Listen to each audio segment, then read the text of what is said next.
Well, good morning, guys. It's Pastor Andy here this morning, and today is February 21st, so we're going to be looking in Psalm chapter 21 together.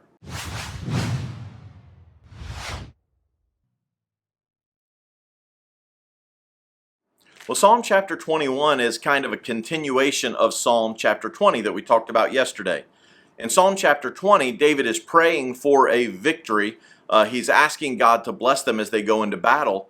And then Psalm 21 is kind of their thanking God for the victories that he gave them over his enemies. So when you go through this and you look at it, you're going to find David talking about victory in verse 1 and verse 5, and talking about in verse 3 it says, you welcome him back with success and prosperity. You placed a crown of finest gold on his head.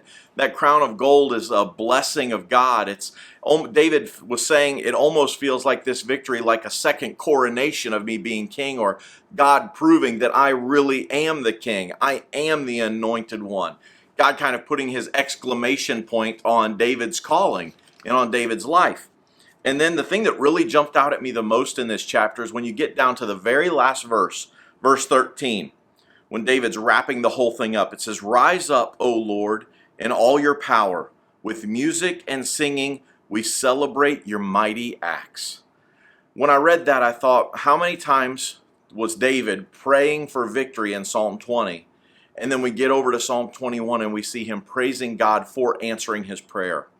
And I couldn't help but think, how many times have I prayed for something from God and really just been pouring my heart out to God about it because it was something that was important. And then when God answers, how quick I am sometimes to forget and not to thank God, not to spend time thanking him for answering that prayer. It reminds me, I heard a preacher many years ago say that we should spend as much time in prayer thanking God for the answer to prayer than we did praying for the answer to prayer. So when we spend all this time praying that God will work in a situation, we should spend the same or more amount of time after he answers thanking him for the answer.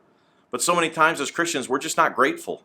We don't thank God for the blessings that he brings into our life, for the answered prayers, for all the good gifts that we talked about yesterday.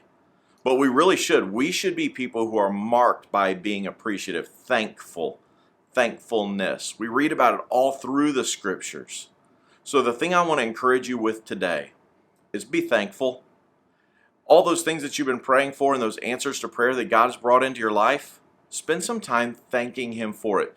Pray, talk to him, thank him for it. And when you're thanking him for it, don't start asking for a bunch of other things, thinking that, God has got your checklist of your Christmas list and wanting him to answer all these prayers, or the genie in the bottle that you're rubbing so you can get your 3 wishes. That's not the way God is. We need to spend some time thanking him and true appreciation for the answered prayers. Thank him for the blessings. Just spend some time thanking God for who he is.